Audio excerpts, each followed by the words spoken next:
Try Jesus. Try Jesus. Try Jesus. Try Jesus. He's the way. Try Jesus. The truth, the life. Try Jesus. What's up, Auburn? Pastor Crespo here with the Try Jesus Auburn podcast. Thank you for joining us here today. Today is Veterans Day. We are actually going to be having a special edition of the podcast honoring veterans, honoring those who have served, who have sacrificed. And I have a special guest here with me today, a friend of mine, someone that I just have enjoyed getting to know over the years, my friend Terry Shermerhorn. You live in the greater area here, and you're a veteran. Welcome to the podcast. Well, thank you, Pastor Crespo. And I'm originally from Chautauqua County, but for the past 35 years, I've been in the Finger Lakes area. I live in Union Springs. Oh, there you go. Well, I thank you again for your service in the military. And Terry, we're here to do a special episode for veterans, to honor veterans and to talk a little bit about what it means to be a veteran. Before we do that, I want people to know a little bit more about you. Now, of course, you served in the military. Can you just tell us a little bit about where you served, what time? Well, I was drafted in July of 1966. That was right at the beginning of the big buildup in the Vietnam War. And I was inducted in Fort Dix, New Jersey, but I went from there to Fort Sam Houston for my basic training, and I trained as a medic there at Fort Sam Houston for approximately 6 months altogether. That included some leave time, and also I trained as a truck driver, which I already was quite proficient at. Yeah. But So you were trained as a medic as well? I didn't know that part. Okay. yes, and but that's kind of a convoluted story. I didn't end up as a medic. Okay. And You did motor T. Is that you motor pool? You drove? well, it was the motor pool, but maintenance. Okay. I on completion of my training, I got orders to Vietnam, and I was pretty much expecting that. It seemed like our whole class, about a little more than half of us had orders to Vietnam. Okay. And the other ones had orders to Germany. Wow. And so it was expected, and I got to Vietnam the 1st of February of 67. How long was your tour? How old? How long were you there? I was there exactly 1 year. Okay. I did a full 1 year station there. Okay. So, well, just curious. So that people get to know you a little bit better. I see you've got some medals on you this morning, and I wanted to ask a couple of questions about them. You have one that has a rifle on it, and it looks, from my view, like paratrooper wings. But what is that for? Do you know? Well, Remember? It's definitely not paratrooper. You didn't jump out of airplanes. No. I never, in the whole year I was in Vietnam, I never got into a helicopter. Okay. I was assigned to the 9th Division, Infantry Division, which I was the first replacement in my unit. And the 9th Infantry Division had just arrived in Vietnam in December of 66. And I joined them in February, the 1st of February of 67. Okay. And I was assigned to a mechanized infantry battalion. Yeah. And for the first month when I was there, they were still trying to get themselves organized, Yeah. and we didn't have a permanent location. And So when you were there, I'm trying to remember now. Back then, was the fighting in full blown mode by then, or was that a little bit later? I'm trying to remember my timeline for the Vietnam War. well, Tet happened in February, 1st of February of 68. Uh huh. I left my unit in the Mekong Delta on the day Tet started, Okay. Okay. and I went by truck uh, up through the Delta.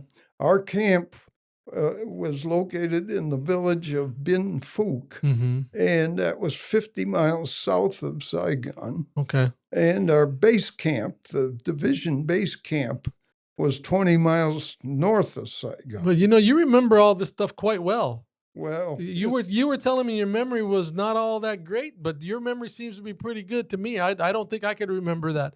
Uh, well, that's quite indelible on my memory yes. Yeah. because I made that trip through Saigon Yeah. to the base camp probably 50 times Right. in that year. Now I noticed that you have what looks like a Purple Heart. I do. What's the story with that? Well, I ended up as battalion welder Uh huh. in this mechanized infantry battalion. There was two of us in Uh-huh. the welding shop, and through a nefarious incident, the other welder who uh, had been the in charge of the welding shop, he got demoted just before I arrived. He walked into the tent one evening before I was there and raised his rifle up. Instead of clearing it, he pulled the trigger and around in the chamber and shot a hole in the roof of the tent. So Okay. the way was paved for me to become in charge of the welding The head shop. welder. Anyhow, one of our we did life in Vietnam in the military wasn't all work. hmm We played a bit too, and one of my jobs was to make barbecue pits for various units in our organization. Uh, the people in the unit would come up with a grate. Where they got them from, I don't know, but it seemed like you could get anything there if you had a little money and a little time to pursue it. Yeah. And I'd take a fuel drum and cut it in half and put some legs on it. Well, anyhow, we made one for the maintenance platoon, and they invited us to a barbecue that Yeah. evening, and it was down the road 7 miles. We called it Thunder Road. It was dirt road. hmm It was noted for getting mined. The engineers would clear it every morning. Yeah. Well, this barbecue was in the evening, and so we got to stay overnight. Now, to stay overnight, first of all, you weren't going to be doing any guard duty, Yeah. and it was like a bunch of kids, to go to a friend's house. And Right. Right. we, It's a strange place for that to happen, but yeah, I get it. yeah. So anyhow, we stayed overnight. Now the motor officer, first lieutenant, went with us, I guess, to keep us in check. Well, before breakfast the next morning, he says, "Okay, let's saddle up and get out of here." And before the road had been cleared, and it was against my uh, principles, but when the lieutenant says, "Let's go," you go. Yeah. Well, halfway down the road, we hit a mine and Oh wow. got sent Wow. up in the air like a bunch of rag dolls. Wow. Fortunately, the Jeep didn't land on top of us. Okay. I think God was definitely with us. Yeah. Yeah. And Wow. that's how I got the Purple Heart. I didn't receive any Yeah. serious injury. Well, praise the Lord for that. Yeah. Terry, just a question. so when you served and you were in Vietnam, were you already a Christian?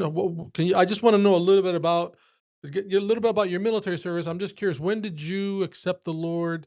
What's Tell us a little bit about that. Well, I was raised as a Christian. Um, my mother and father were both Christians, devout Christians, Uh-huh. and but as many youth, I I had a rebellious streak, and I wasn't living a consecrated Christian life. I never turned my back on God, but I had other objectives at the time, Yeah. Yeah. and that's the Understood. way I entered the military. And but that's not quite how I exited the Okay. military. Okay. Yeah. You know. Yeah, I can see that. Those are times where you start to realize the value of God more when you're faced with your own potential mortality, Well, right? to tell you the truth, I was scared. Yeah. I and I was 21 when I was drafted. Yeah. Uh, 22, I think. And so I was quite a bit older. Most of the guys I was with Yeah. were 19. Okay. And there was one or two guys that were 18. Mm-hmm. Hmm. But it was a come to God Yeah. situation. Yeah. Yeah. Wow. Wow. So Terry, I, one of the reasons that I wanted to have you come on the podcast was to talk about, of course, it's Veterans Day. We want to acknowledge veterans, and we want to acknowledge God because the two are not separate. Um, you and I were having a conversation one day in church, and I know that you are a big time storyteller. In other words, you're a history buff, Yeah. and you're always good for if I want information about military history, uh, I know who to ask. Well, um, and so one thing that I'd like I have some questions I wanted to ask you, but maybe the first and foremost, the important thing I wanted to ask was, we talk a lot about the the love of country, the special yeah. place that the U.S. places, I believe, in world history, Bible history. Um, so, first question for you: uh, Is there, when we talk about God setting up this country, we believe that He had a hand. There was a reason why we're here. Um, why, for us to say that God had His hand in leading this nation to become what it is? The first question that I want to ask you is why? Why do you think God interposed His hand to make or set this nation up? Well, I believe that all freedom comes from God. And Satan has been trying to thwart freedom from the very beginning. Yeah. God has always had uh, objective plans. He started the nation of Israel, and I believe that he instituted the nation of the United States, and it was God's plan that we should be a beacon of freedom to the Yeah. rest of the world. And Yeah. I believe that uh, basically we have lived up to God's intentions in that area. Yeah. I know when I was in school, we talked about the founding of this nation came as a result of people fleeing tyranny and oppression. Yeah. Specifically religious persecution, and that they came to a place where then they could be free to worship God as their conscience dictated. But sometimes I think people have forgotten a bit of that. Let me ask you a question. With respect to that, I know that you are very knowledgeable when it comes to history. Many of the battles that have been fought in American history. If I was to ask you, name one battle where you believe God had His hand on the outcome, what's the first one that jumps to mind? Well, I believe there's many battles that God has, shall I say, influenced the outcome, Okay. given us as a country help. Mm-hmm. But I would consider the most important battle in our whole history would be the Battle of Gettysburg. Okay. Happened 162 years ago this past July 1 through 3. Well, so tell. Here's the time for Terry to shine, right? I know you love to tell stories, so tell me a little bit. Talk to us about Gettysburg. What happened?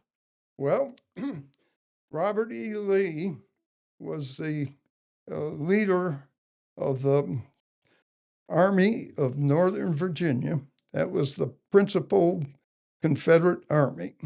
Most of the Civil War took place in the state of Virginia, and Virginia had suffered from it. The countryside was just devastated in the course of battle, and under our design, we had burnt the crops to, you might say, starve them out so that they would not be able to feed the army and continue to fight. Well, anyhow, 9 months earlier, Robert E. Lee had taken the Army of Northern Virginia up to, he was going to invade the North to get some of the bounty from the farms in Maryland and Pennsylvania. Mm-hmm. Well, he got stopped dramatically at the Battle of Antietam, which was a smaller battle than Gettysburg, Mm-hmm. but it was, I believe it goes down in history as the most devastating one-day bloodshed in the history of our nation. Really? Antietam? Antietam, Okay. Sharpsburg, Maryland. One of the discrepancies in the Civil War is that the North named the battles after the nearest town, and the South named them after the stream they were near. Okay. They didn't even want to agree on that. I'm not sure if I got that. Maybe reversed. Yeah. So how many people died in that battle at Antietam? Oh, honestly, I can't tell you how many in Antietam. Uh-huh. It was, I wasn't really prepared to discuss Antietam Okay, today. that's fine. But so anyhow, 9 months later, Robert E. Lee, he had just had quite a series of dramatic victories. Mhm. Fredericksburg, we got our nose bloodied pretty bad there. The North did, and Chancellorsville. Okay. Well, victory can be good and it can be bad in a sense. He got a inflated sense of victory. Okay. But in the Battle of Chancellorsville, he also lost his right-hand general, General Stonewall Jackson, Okay. through a He friendly died? fire Oh, wow. mistake. Okay. And so, and Stonewall died a few days after he was shot in the arm. I mean, normally they amputated the offending appendage and the person lived, but he Mhm. got infection somehow and it did him in. Wow. Anyhow, Robert E. Lee decided to come north, and because the South was getting depleted for provisions, and the big thing with the Battle of Gettysburg was that there was diplomatic action. The South was trying to coerce the diplomats in England and France to support the Confederacy. Mm-hmm. And of course, the North was determined to prevent that from happening. Mm-hmm. Mm-hmm. And that's why the Battle of Gettysburg is so important. Well, that was part of Lee's intent to bring the war to the North and capture Harrisburg, Pennsylvania, and on to Baltimore, and maybe even D.C. But you're saying God had his hand on the outcome of that battle. Why do you say that? Very definitely. Abraham Lincoln, was very discouraged. He couldn't seem to find a general to lead the Northern Army that would fight, and the army was actually getting discouraged, and the morale was down. And 3 days before the battle, Lincoln dismissed General Joseph Hooker, who had, of course, lost the Battle of Chancellorsville, and installed uh, uh, Gordon Meade, another well-known Northern general. Meade has never been a favorite of mine. He seemed to shine real good in that battle, although he had his problems there, but his subordinates carried the day. Anyhow, Meade was not a real Lincoln supporter. There was an election coming up in another year, and one of the former generals, McClellan, was running against Lincoln, and McClellan was a peace candidate. He wanted to negotiate an end to the war. Lincoln wanted complete capitulation, and a negotiated peace would have basically meant we'd have two countries today instead of one country. Okay. World history would have changed. Wow. So anyhow, the army started up there, Lee's army, and we finally figured out where they were, and our armies clashed just north of Gettysburg on the 1st of July, and 162 years ago. 162, yeah. Man. Well, it's still fresh in a lot of people's minds. Yes, I get it. But the first day of the battle, and of course, the whole body of the armies had not yet arrived, and it happened on the north side of Gettysburg. Well, our general, the Meade? No, Meade hadn't arrived yet. Oh, okay. Trying to remember his name.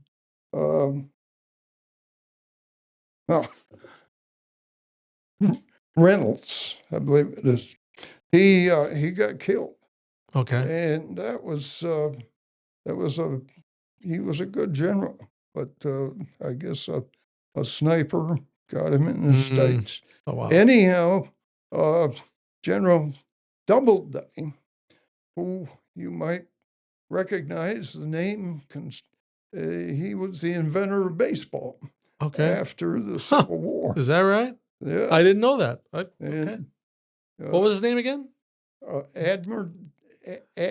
Admiral Doubleday. Okay. And wow. Look it up. Yeah, I believe you. I just didn't know that. Well, there's another Union general that developed a famous play that became a movie. Okay. I can't think of his name. But so anyhow, that first day after Reynolds got killed, the South had a few more men, two or 3,000 more men. Okay. And they prevailed and drove the Union Army south, right through the town of Gettysburg. It was house-to-house fighting. And wow. I've been to Gettysburg a number of times and know the lay of the land. And it goes uphill as you're going south to what is called Cemetery Ridge. And that's where the Union Army, what there was of it at the beginning, where they ended up at the end of the first day. Uh-huh. Now that would be, it's considered a defeat. I call it a victory because high ground is always coveted in a military Yeah, action. that's right. That's And right. the Southerners were instructed to take that high ground, but they were tired from the day's fighting. And General Ewell, he decided to wait and do it till in the morning. Uh-huh. Well, overnight, both armies increased substantially, and day 2 was very significant in the Battle of Gettysburg. And Why? What happened? well, the South tried, there was on the north end of the Union line was Culp's Hill. Mm-hmm. And then there's the middle, which is Cemetery Ridge. And then on the south side is Little Round Tops Mm-hmm. and the Devil's Den, the wheat field, and the peach orchard. All of those had significant action. And the South tried to drive us out of Culp's Hill, weren't successful. They didn't try the middle. That's for day 3. But they tried Little Big and Little Round Top and the Devil's Den and Peach Orchard, and they were successful to a degree, but the North prevailed in holding it off. Yeah. Now, here's a significant takeaway. Meade did not like the location of Gettysburg. He, about 15 miles south of Gettysburg in Maryland, was a place where he preferred to have the battle. He figured it was a better defensive position, and he wanted to retreat after the first day. But they had a war council, and his generals vetoed it. And so they stayed there. If they had retreated south, it would have been a Union defeat. Yeah. Because then Lee's army would have been free to go to Harrisburg and who knows. Anyhow, that's one of the big takeaways. Yeah. You know, as I'm listening to you tell that story about the battle, the resolve of the Union forces against the forces of the South, the term United States of America takes on a more important sense, because if the South had won, we would not be the United States of America. We'd be something else, 2 separate countries. Yeah. And one of the issues that they fought over was slavery. Yeah. So, you know, all of these things coming together, our history as a country or countries would be very different.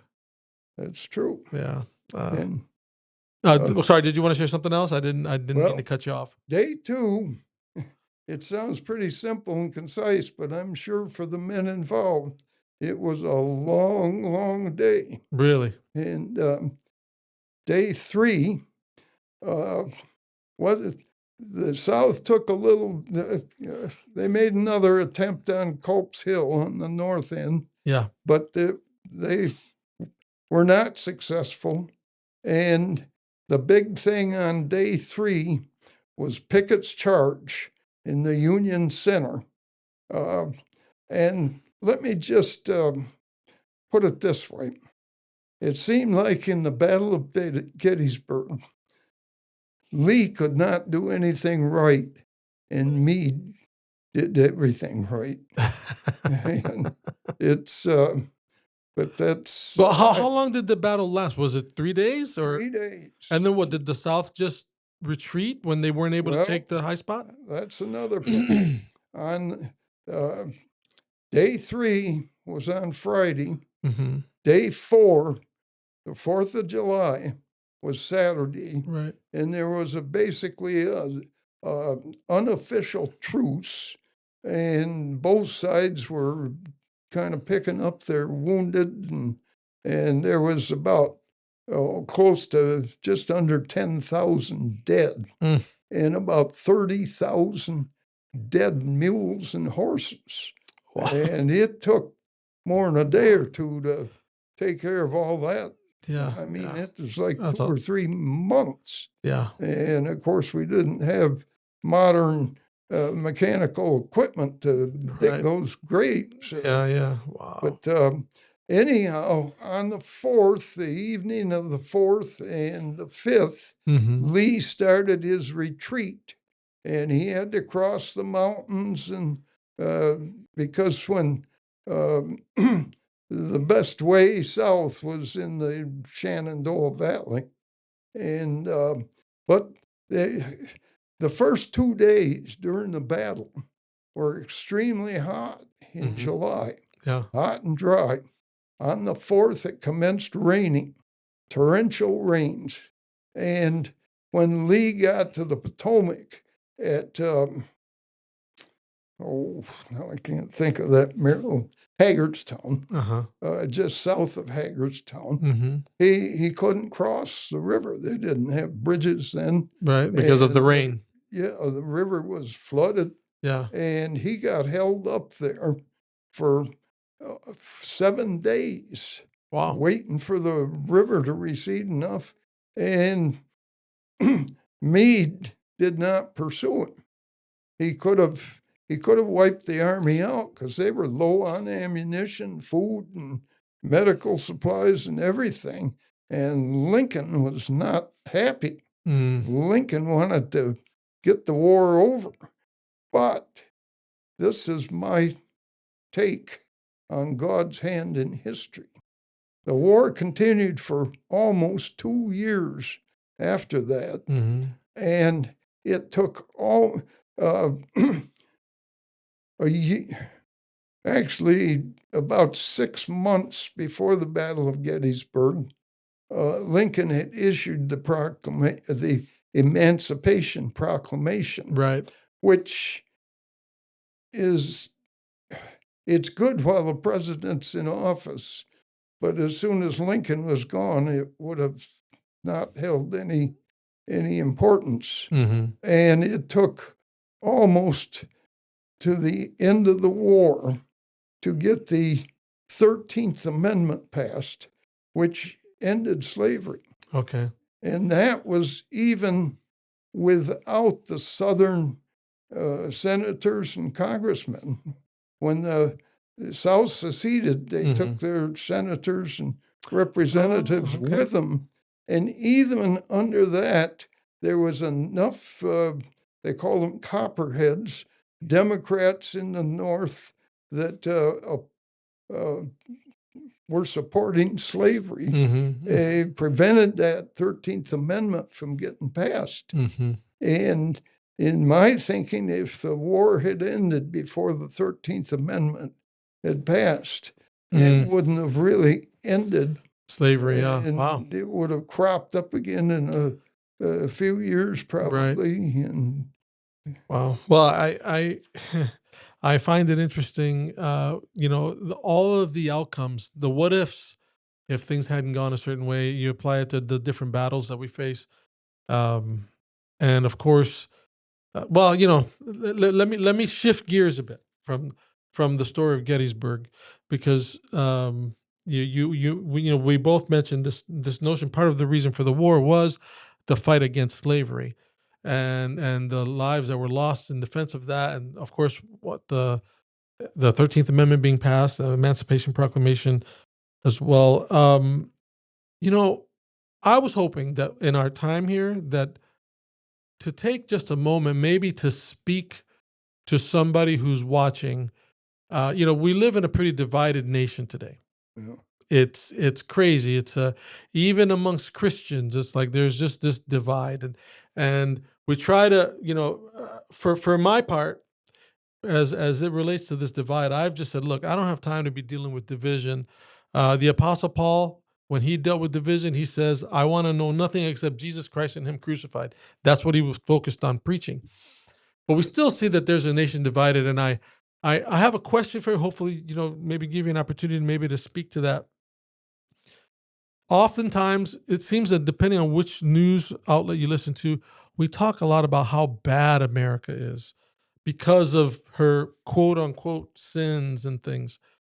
So to me, there's a difference between being imperfect and just flat out evil. Uh, I don't see I don't see us as evil. I see it as the country is imperfect. But how do you balance that? What do you say to someone who is stuck on all of these negative things that they look at and then are somehow forced to want to look at the United States as evil because of some of these past things, like, for example, slavery and other things? How do you settle that in your own mind? How would you speak to someone that was maybe looking at things that way in a negative way? Well, I think the United States has not been evil. We have had good intentions in every war that has, or every action that has taken place in my lifetime. And there's a lot of difference between United States soldiers and some of the other soldiers in world history. When uh, United States prevails, they give comfort to the uh, citizens of the country where the action uh, decimated their land. We rebuild their country afterwards. We uh, befriend the children, give candy to them. Other countries, they rape and pillage, and we have uh, avoided that. Mhm. And We I, punish that too. yeah, When if sometimes something like that happens, they get punished. yeah. Yeah. And when I was in Vietnam, we, uh, the time I was there was actually uh, one of the best times in that war because just about all of us in the evenings we'd have discussions, and just about everyone believed that we were there for a, a good purpose to give those people freedom. Hmm. And I still believe it. Yeah. And we had the war won there. We lost the war here. The American people did not have the resolve. And it takes the resolve of the citizenry. There, there's a price to be paid. Hmm. There's pain. And people today seem to have the philosophy they don't want to experience any pain. Yeah. Now, pain can be a good thing. Right. You touch a hot stove and you get pain. Well, that tells you to back away. Don't do it again. You get pain somewhere in your body, and you go to the doctor, and hopefully he'll discover what's wrong and Yeah. Yeah. fix it before it's too late. That's right. So, and even financial pain isn't always bad Right. because it helps us get our minds straight in order so that Yeah. we get our priorities right. How do you see the value of studying history? Yeah, it seems like a lot of folks don't really look at our own history that much anymore. Oh, What to you? I mean, I'm assuming you value it highly, but why should someone learn American history? Well, what do you think could be a benefit from it? well, and it is true. Young people today, I've had friends that they tell me they're not interested in history, and I remember a prominent lady in my church.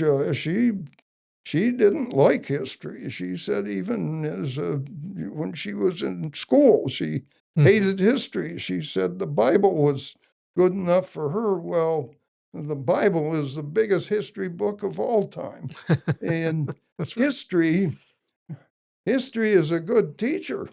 If Yeah. uh, if we don't study history, we're going to make all the mistakes that the Repeat. Yeah. people before us made that we can read about in history Yeah. and steer ourselves in a different situation. And in some ways, I think that's part of the challenge is why we have so much division these days. We've forgotten a little bit of our history. Well, that's true. Um, Terry, let me ask you just a couple more questions here.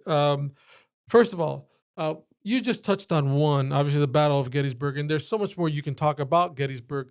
But if someone wanted to learn more about history, is there say a book or what resource would you recommend if they just want to learn more about history, American history specifically? Okay, I've got a couple of books in mind.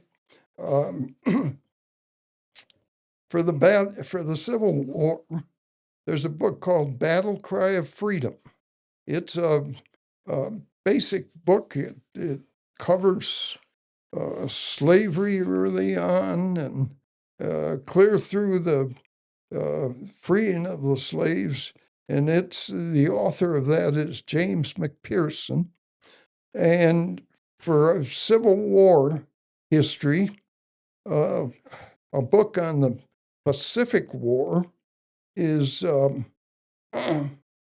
Pacific Crucible by Ian Toll. And that goes into a lot of depth.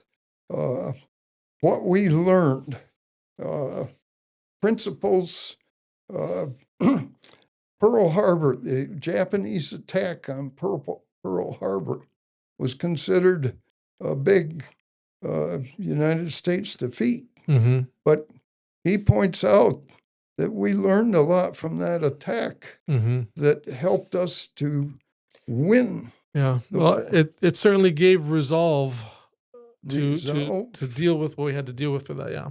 A lot of people died. The Japanese general who planned that attack, Yamamoto, Mm-hmm. he said he had schooled in the United States, spent, I'm going to say, well over a year, Mm-hmm. and he knew the United States pretty well. And he said, if this is a protracted war, we don't have a chance against the United States industry. Yeah. And he was correct. Yeah. So, Terry, just I think maybe one more question I wanted to ask you. It's Veterans Day, and it's in my view, and I know you feel the same way. You're very passionate about this. That you can't really separate, at least in my mind, you can't separate the battles fought, the founding of this nation. You can't separate that from God because of the fact that, as what you were saying, that when you look at why the pilgrims came here, it had to do with religious freedom, and in spite of its imperfections or pimples or whatever you want to call it, in spite of its problems, it's been something that those pillars, the freedom of speech, the freedom of religion, are what make this country great. And there's a religious aspect to it. So there's a question that comes to my mind, and I've heard different people have different answers to this. Okay, so we can say that's so, but there are some that argue that Christians should not be in military service at all. What is your take? Should a military person serve in, sorry, should a Christian serve in the military? What are your thoughts on that? Well, I I firmly believe that all freedom, as I mentioned earlier, comes from God, and it's our Christian duty to defend freedom. And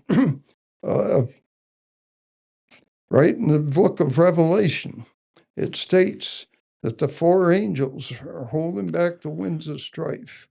And I say, are we going to help the four angels hold back the winds? Or are we going to be on the side of Satan, who is trying to destroy liberty? Yeah. So I believe that we need to be defending liberty and make sure that liberty is the goal.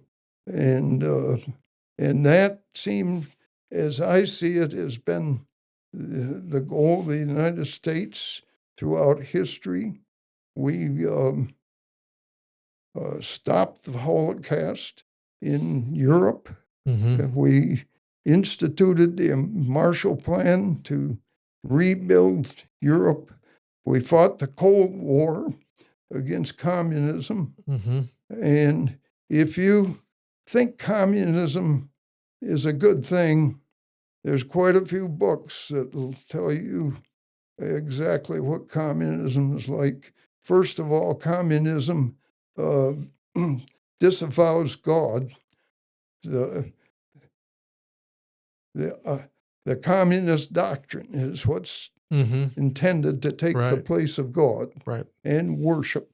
Yeah. And any indication of a higher being is met with violence. Yeah. They want to be God. They Yeah. don't want to they don't want competition. uh, Terry, I very much appreciate your time, and I appreciate your service. You know, for those who are watching, we have individuals who have served.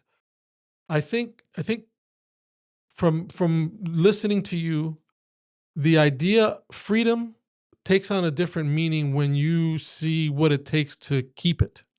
Yeah. If you wake up with freedom every day, you just take it for granted. But when you see what it takes to maintain freedom, you have a different perspective. Um, Terry has served in the Army as a former U.S. Marine. I'm not going to hold that against you, but you were in the thick of it. I wasn't, so I have a great deal of respect for you and your service. And we want to say together, if for those of you who have served, today is a day where we honor your service. We would not be able to be here. We wouldn't have the freedom to even talk about this. We wouldn't have the freedom to talk about God if it wasn't for your service. And also, of course, I know, you can't help but think of those who made the ultimate sacrifice to procure and keep the liberty that we have. And so I want to give you an opportunity. Is there anything you want to say to the veterans? Some veterans might be watching the podcast today. Well, You can just talk right into that camera there and let them know what you think. it's been 58 years ago that I put my life on the line in the defense of freedom. Now, wasn't quite so passionate about it back then. I was a 2-year draftee, but while I served, I was in support, but I did much more than was required. Mm. My goal was to make sure that our men had the equipment and the uptime in the equipment to help them in their efforts. But everyone who has been a part of the Armed Forces of America has put their life on the line for the defense of freedom. And every committed Christian puts their life on the line for the defense of God's freedom. Mm. And when God takes away the sin in this world, we will see true freedom Liberty, at that yep. point. That's right. And that's the ultimate goal Amen. of myself and every Christian. Amen. I want to say, if you're watching today and you've served, thank you for your service. Thank you, Terry, for your service. And I want to remind you of something. We use the term veteran for someone who served in military service. We give medals to people who have served, shown bravery, shown distinction, been wounded in combat. I want to let you know that to you veterans out there, I want to thank you, but I want to thank one veteran specifically one veteran who not only put his life on the line, he gave his life for freedom, for liberty. And that veteran's name is Jesus. Jesus stepped into the ultimate war, the war of the ages, and he took on the forces of the enemy, faced them head on, and he made the ultimate sacrifice. And so on Veterans Day, let us remember the veteran with the big V, the veteran. That's the Lord Jesus. Thank you for joining us. God bless you, and we will see you next time. Hey, before you go, I want to invite you to become a digital missionary. You can do that by taking the link for this podcast and emailing it to a friend, or taking the link to this podcast and posting it on your own social media feeds. In doing that, you'll be sharing the good news with your community and your world, and they'll thank you for it.